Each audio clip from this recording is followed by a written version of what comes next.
तबसरा आज दोपहर तक में एक बार फिर आपका स्वागत है। और मैं हूं दर्शपल गुप्ता और मेरे साथ है वरिष्ठ पत्रकार सतीश वर्मा जी। सतीश जी, नशे का कारोबार नहीं थम रहा है जी। आज फिर 40 किलो जो है चरस पकड़ी गई है। जम्मू म्यूनिसिपल कॉर्पोरेशन के मेयर ने यकीन दिलाया है कि प्रॉपर्टी टैक्स नहीं लगेगा। कितना यकीन करें ये समय बताएगा। श्री डोडा के प्रशासन ने जो एक फैसला जो किया कोर्ट के फैसले पे भी, वहाँ जो एक आतंकवादी मिलिटेंट है वो पाकिस्तान में या पीओके में कहीं भी है, उसकी प्रॉपर्टी जो है जब्त की गई है। ये बहुत बड़ा कदम उठाया है और पहली बार जम्मू में ये इससे पहले कश्मीर में एक हुआ मसला ये जो हुआ है।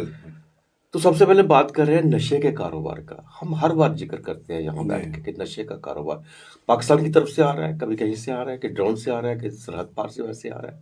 लेकिन ये जो श्रीनगर और जम्मू के रास्ते से आ रहा है नशा, अब जैसे कल पकड़ा गया 40 किलो तकरीबन ये चरस पकड़ी गई है। नगरोटा पुलिस ने जो टोल प्लाजा है उसके पास नाका लगाया था। सबसे बड़ी बात यह है सतीश जी, जिस ट्रक पे ये माल आया है ये जम्मू से खाली गया है और श्रीनगर से खाली आया है। यहां से खाली जा रहा है, वहां से खाली जा रहा है, इतनी चेक पोस्ट सारी पार करके आ रहा है, फिर किसी को नहीं पता चर्च कहां जा रही है, इसमें क्या है, क्या इंटरेस्ट है इस ड्राइवर का, इस ट्रक के मालिक का जो खाली ट्रक जम्मू से ले जा रहा है और खाली ट्रक जम्मू से वापस ला रहा है। क्या वो सड़क नापने के लिए ले जा रहा था, या सड़क की पैमाइश देख रहा था, या देख रहा था कि सरकार ने कितना इस रोड पे काम किया है। फिर उसके बाद यहां आके पकड़ा जाता है इतनी चेक पोस्ट छोड़ने के बाद। इसके में हम इनकी तो दाद देते हैं स्मगलर्स की कि वो किस तरह से काम कर रहे हैं, लेकिन क्या हमारा खुफिया विभाग, क्या हमारा पुलिस, बाकी सब इन चीजों की तरफ, ट्रैफिक पुलिस क्या सिर्फ वही चांदी कुटने में लगी हुई है वहां पे? क्या नहीं, देखिए सबसे बड़ी बात है जो अगर पुलिस की थ्योरी को सुने, उनके हवाले से जो खबर आई है कि ये पटियाला से ट्रक खाली जम्मू आया, हाँ, फिर खाली श्रीनगर गया, फिर श्रीनगर से भी खाली आया। और टोल बन प्लाजा जो है, बन टोल प्लाजा, वहाँ पर कहते हैं कोई मुखबरी के आधार पर इसको रोका गया और तलाशी ली गई तो उसमें 40 किलोग्राम चरस मिली। अब देखिए इस पर सवाल कई खड़े होते हैं ऐसे अवसर पर जबकि हमें रेगुलर थ्रेट है, रेगुलर और सीरियस थ्रेट है, और इस बात को सुरक्षा बल के टॉप कमांडर कहते आ रहे हैं लगातार कि सरहद पार से, बॉर्डर से किसी प्रकार का मिस एडवेंचर हो सकता है, किसी प्रकार की हरकत हो सकती है। हैरत की बात यह है कि ये ट्रक वैली से चला और बन टोल प्लाजा नगरोटा तक पहुंच गया। अगर मरे से मरई माने तो कम से कम 20-25 नाके तो पड़ते ही होंगे। बिल्कुल बिल्कुल। वो नाके क्या बैठ के मूंगफली और जलेबी खा रहे थे पुलिस वाले, या इनसे मुर्गी के पैसे लेके मुर्गी पकाने में लग गए थे? कुछ तो वजह है। जब आप कोई इनपुट्स हैं, थ्रेट्स हैं, और आपके डीजीपी और तमाम बड़े अधिकारियों की तरफ से कड़ी हिदायत है कि भी आपने इसकी चेकिंग करनी है, पूरी सर्विलेंस करनी है, उसके बावजूद जो नीचे सड़क पे खड़ा अमला है वो लापरवाही कर रहा है या अपना हिसाब कर रहा है, ये तो इस पर तो एक्सप्लेनेशन होनी चाहिए। कम से कम मैं समझता हूँ स्टेट डीजीपी को इस पर एक्सप्लेनेशन लेनी चाहिए कि भाई एक ट्रक पंजाब से खाली आया जम्मू से खाली गया कश्मीर वापस खाली आया और वहां से आ रहा है, किसी को शक नहीं हुआ। ये नंबर कई जगह तो दर्ज किया होगा, 2 दिन में ये वापस गया और वापस, और ये नंबर कई जगह दर्ज हुआ होगा, कई जगह दर्ज हुआ, हर जगह दर्ज हुआ। और उसके बावजूद, और जबकि नए साल की ईव है और ऐसे मौकों पर तो पाकिस्तान की दिशा से ज्यादा शरारतें होती हैं, तो मैं समझता हूँ।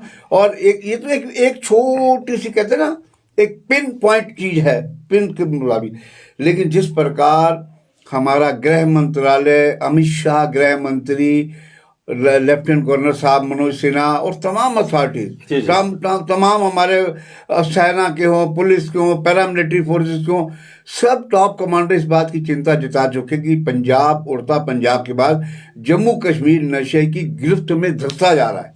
बिल्कुल सही कहा, धंसता जा रहा बिल्कुल है। सही कहा आपने। स्कूल कॉलेज में पढ़ने वाले बच्चे अभी हाल ही कश्मीर में में देखो पुंछ से वहां से 2 बच्चियां पकड़ी गई, 2 बच्चियों से ड्रग्स 2 पकड़ा गया। बच्चियां, बच्चियां कितनी लोग, बड़ी हैरत बड़े की बात हैरानगी की बात है। मैं तो स्तब्ध था कि स्कूल गोइंग लड़की जिनकी उम्र बिलो 15 साल है, हाँ, और वो लड़की तस्करी में पकड़ी गई। अब क्या सच्चाई हम नहीं जानते। हम यहाँ अब ये तस्करी का माल कहाँ जाता है, कहाँ जाता है, कहाँ जाता है ये तस्करी का अच्छा माल? कौन इसको कहाँ से आया और आगे किसकी कौन रिसीविंग एंड था, ये मुझे लग रहा है एक बड़ा नेट है, बड़ा एक गोरख धंधा है।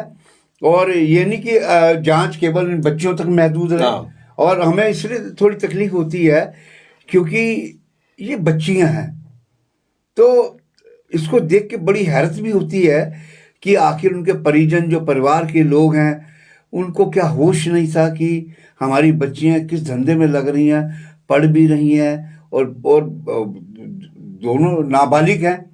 और एलओसी सटा गांव है जहां ये मामला बड़े पकड़ा बड़े गया। आंकड़े पेश करते हैं कि एंटी ड्रग्स के ऊपर हम ये कर रहे हैं, ये वो कर रहे हैं। क्या अच्छा एनसीबी जो का ड्रग आ रही है, NCB ड्रग्स जा रही है, बिल्कुल कहाँ जा रही है, ये कंज्यूम तो हो रही है ना, बिल्कुल कंज्यूम हो रही है, कहाँ हो रही है वो? बिल्कुल। और देखिए ना, यहाँ पर नारकोटिक्स कंट्रोल ब्यूरो का दफ्तर है, यहाँ पर राज्य पुलिस का जो एंटी नारकोटिक्स सेल है उसका दफ्तर है, तमाम एजेंसीज हैं। उसके बावजूद हालांकि पकड़ धकड़ भी रोज हो रही है। पकड़ धकड़ इसलिए हो रही है कि काम हो रहा तभी हो रही है ना। हाँ, इसका मतलब वो जो नेटवर्क है नार्को टेररिज्म का वो बना हुआ है, वो ध्वस्त नहीं हो पा रहा पूरी तरह। तो मैं समझता हूँ ये बड़ी चिंता है, यहाँ से लेके नई दिल्ली तक गृह मंत्रालय हो या लेफ्टिनेंट गवर्नर साहब हो या चीफ सेक्रेटरी हो या डीजीपी हो, सबकी चिंता है कि नार्को पे नियंत्रण किया जाए। हम भूलते नहीं है कि यहाँ जम्मू में एक हेड कांस्टेबल के परिवार की बच्ची को ओवरडोज की वजह से डेथ हो गई थी। इस तरह कश्मीर में हम लगातार हमारे को जो इनपुट्स मिलते हैं वहाँ स्कूल और कॉलेज में घुसपैठ हो गई है ड्रग्स की।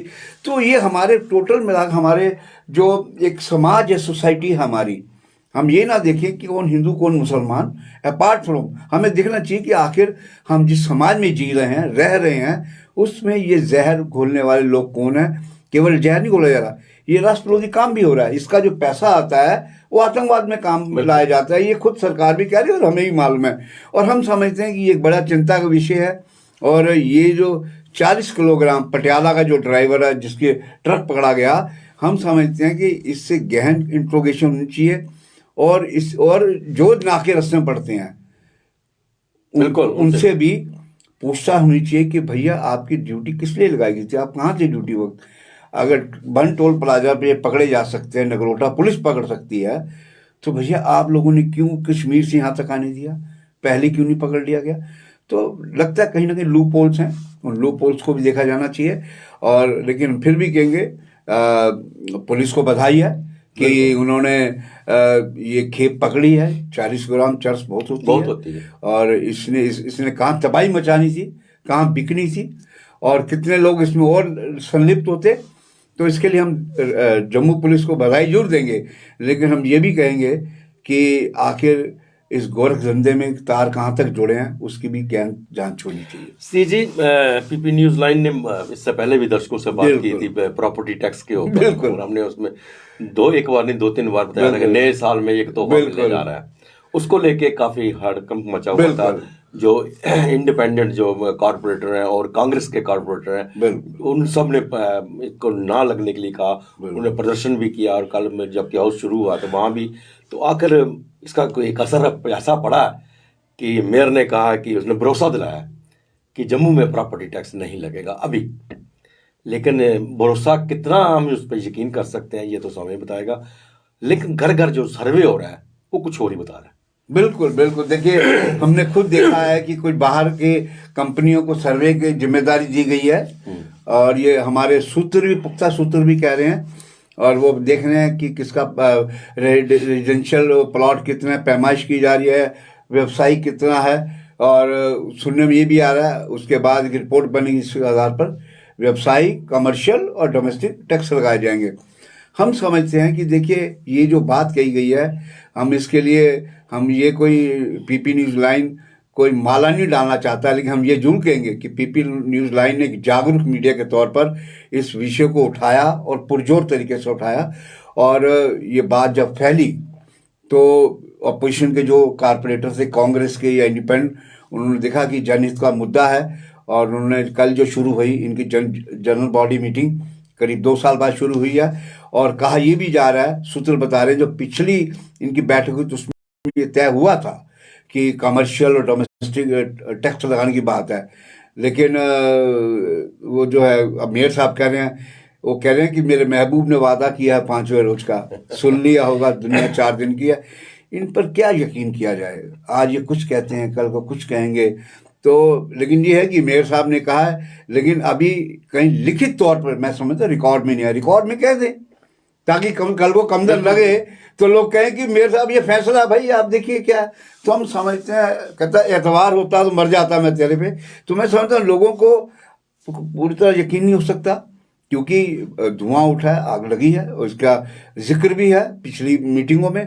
तो मैं समझता हूँ मेयर जो राजेंद्र शर्मा हैं बड़े विद्वान हैं, बड़े तेज भी हैं, तो हम चाहेंगे कि अगर उनके मन में ऐसी बात है कि ये कोई टैक्स लगने वाला नहीं। उन्होंने कहा कि जम्मू के लोगों की मर्जी के विरुद्ध कोई भी ऐसा काम नहीं करेंगे जी, लेकिन बहुत से काम उनकी मर्जी के विरुद्ध भी तो यहाँ हो रहे हैं, जमकर हो रहे हैं। हाँ। उसकी तरफ भी ध्यान देना चाहिए। बिल्कुल श्री जी, डोडा प्रशासन ने एक बहुत बड़ा कदम उठाया है। बिल्कुल, कि वहाँ जो एक मिलिटेंट जो आतंकवादी है वो पाकिस्तान में या पीओके में कहीं भी छुपा हुआ है, वहां से वो काम कर रहा है वो सारा।